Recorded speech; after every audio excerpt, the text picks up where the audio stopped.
il y a toute la manifestation de sa puissance. C'est pourquoi le Saint-Esprit répand l'amour de Dieu dans nos vies. Le fait déjà qu'il y a l'amour de Dieu dans ta vie, le miracle est constant dans ta vie. Accepte cet amour, mais non sans alliance. Il faut que ce soit avec alliance.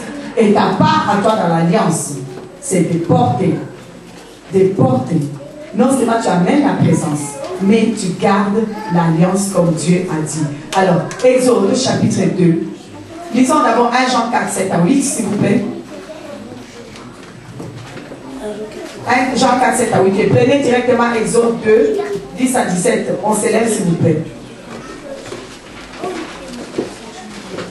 Bien-aimés. Bien-aimés. Aimons-nous les uns les autres. Car l'amour est de Dieu. Quiconque aime aimer Dieu et connaît Dieu. Celui qui n'aime pas n'a pas connu Dieu. Car Dieu est amour. Voilà. Si tu n'aimes pas, tu ne connais pas Dieu. Parce que Dieu est amour. Amen. Amen. Apprenez à vos enfants cette chanson-là. Mes enfants, depuis qu'ils étaient petits, ils ont appris ça. Et je vois qu'ils s'aiment beaucoup. Amen. Chantez un peu les mélodies de bien-aimés. Aimons-nous les uns les autres, les uns les autres.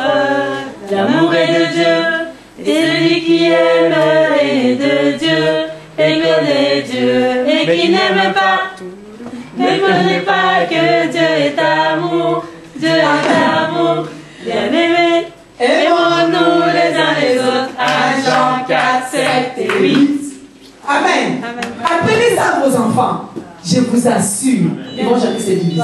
Ils vont s'aimer. Amen. Si vous voulez voir des enfants qui s'aiment, venez chez moi dans ma maison. Ils ne sont pas divisés. Ils s'aiment vraiment. Amen. Amen. Amen. C'est vrai. L'une dit à l'autre, tu es ma jambe droite, je ne peux pas vivre sans toi. L'autre dit à l'autre, c'est extraordinaire. Tu vis l'amour. Il y a des fois quand je les regarde, je dis, hey, c'est vraiment l'amour. Hein. Peut-être que nous, comme nos parents, ne sont pas élevés avec l'amour de Dieu. Et faites ça avec vos enfants. Apprenez-leur d'abord cette chanson-là. Amen. Amen. Quand ils vont grandir en chantant cette chanson, ils vont s'aimer fort. Il n'y aura aucun mari, aucune femme qui viendra les séparer. Amen. Ils vont rester toujours dans l'amour. N'est-ce pas? Amen. Amen. Jean-Marc chante la chanson là, si tu dois apprendre à tes enfants. Si tu sais déjà ça, c'est bon. 1 Jean 4, 7 et 8. Si tu connais ça déjà, c'est bon. Amen. Donc, Exode maintenant, s'il vous plaît. Exode, c'était 25, c'est ça? Pas 2. Non, non, c'est pas 25, je sais pas. Pas 2, 17? Non, c'est 25, je crois. Je crois que c'est l'Exode 25. Parce que c'est pas Exode 2. C'est dans Exode 25, c'est ce que je veux dire. 10 à 17, s'il vous plaît. 25, 10 à 17. Oui. Nous ferons une arche en bois d'acacia. Ah, c'est ça. Sa longueur sera de 2 coudées. Écoutez, s'il vous plaît, et si vous pouvez suivre, suivez. Ils feront Une arche une arche en bois d'acacia. en bois d'acacia. Sa longueur sera de 2 coudées et demie. Sa largeur d'une coudée et demie. Et sa hauteur d'une coudée et demie. Tu la couvriras d'or pur à l'intérieur et à l'extérieur. Et tu y feras une bordure d'or tout autour. Tu fondras pour elle 4 anneaux d'or et tu les mettras. 4 anneaux d'or. Vous voyez pourquoi d'où vient vous voyez d'où vient l'alliance? Ça vient de là. Les païens, les musulmans, ils se marient tous. Tout le monde porte l'alliance. L'anneau en or. Ils ne savent pas d'où ça vient. Alors que l'alliance, ça vient de ce passage-là. Parce que Dieu dit de prendre l'arche de l'alliance. Et il nous montre comment on va transporter l'arche de l'alliance. Comment on doit transporter l'alliance. Il a dit il faut 4 anneaux d'or. Parce que les anneaux d'or représentent l'alliance. Ça représente l'alliance. Ceux qui sont mariés, qui portent ça, ils savent très bien que c'est l'alliance qu'on est en train de porter. Amen.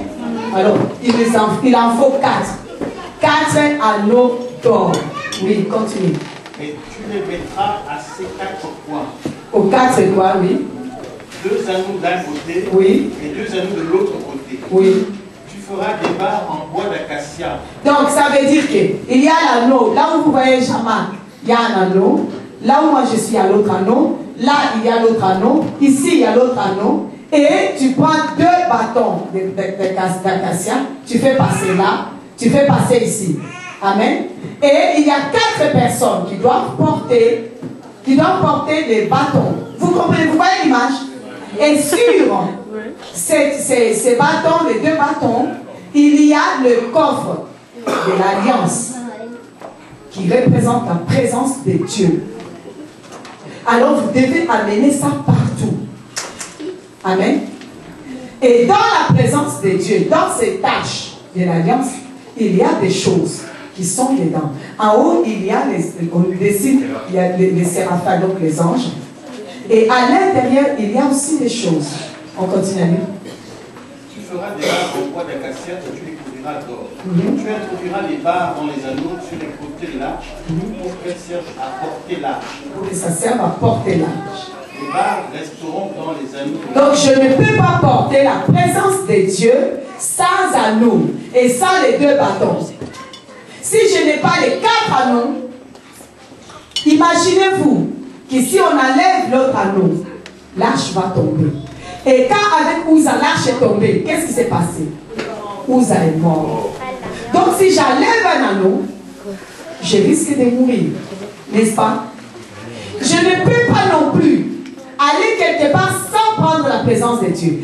Quand Israël est allé combattre chez les Philistins, ils avaient oublié l'arche, ils ont laissé l'arche. Ils ont été battus par les Philistins. Après, ils ont envoyé chercher l'arche, mais ils avaient déjà été battus. Alors les Philistins ont confisqué l'arche de l'Alliance. Et les Philistins, comme ils n'avaient pas d'amour, ils ne pouvaient pas garder l'arche de l'Alliance. Il y a eu des problèmes là-bas. Les hommes et les femmes avaient des ulcères. Les gens mouraient. Et leur faux Dieu, Dagon, il tombait. Lorsqu'on relevait Dagon, Dagon avait sa tête, on le retrouvait par terre le lendemain. Vous comprenez? Il est très important d'amener la présence de Dieu dans les combats, dans la joie, dans les difficultés, partout. Il me faut la présence de Dieu. Mais sans anneau de l'alliance, je ne peux pas transporter la présence de Dieu. Mais il ne peut pas avoir l'alliance sans amour. Et vas-y. Les barres resteront dans les anneaux de l'arche et n'en seront pas retirées. Jamais. Vous savez, les 2 barres, ça représente quoi? Les 2 barres représentent ceci. On ne peut pas les retirer. Ça représente quoi? Ça représente l'église et ça représente le pasteur. Je vous ai dit que c'est lui, ce qui a fait défaut face à... Vous savez David. David a péché. David a fait ce qui était mal devant Dieu. Mais Dieu n'a pas rejeté David. Salomon a péché. Vous savez pourquoi Dieu a rejeté Salomon? Parce que Salomon, ce qui a manqué à Salomon, pour qu'il soit rejeté à ce point, ce qui lui a manqué, c'était un pasteur. C'était un pasteur. David avait son pasteur. Le prophète Nathan est arrivé. Dès que David a péché, Dieu a parlé à son pasteur. Nathan est arrivé.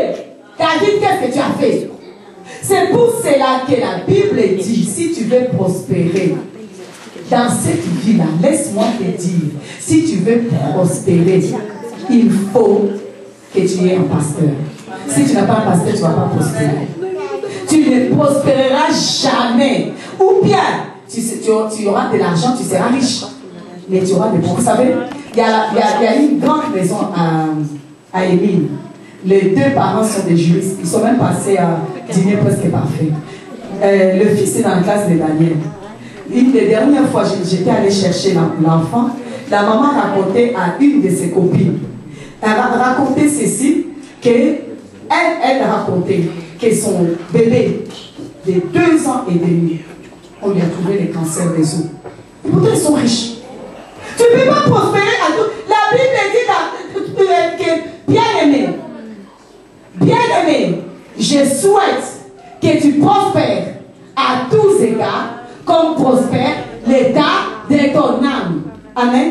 Si ton âme ne prospère pas, tu ne vas pas prospérer.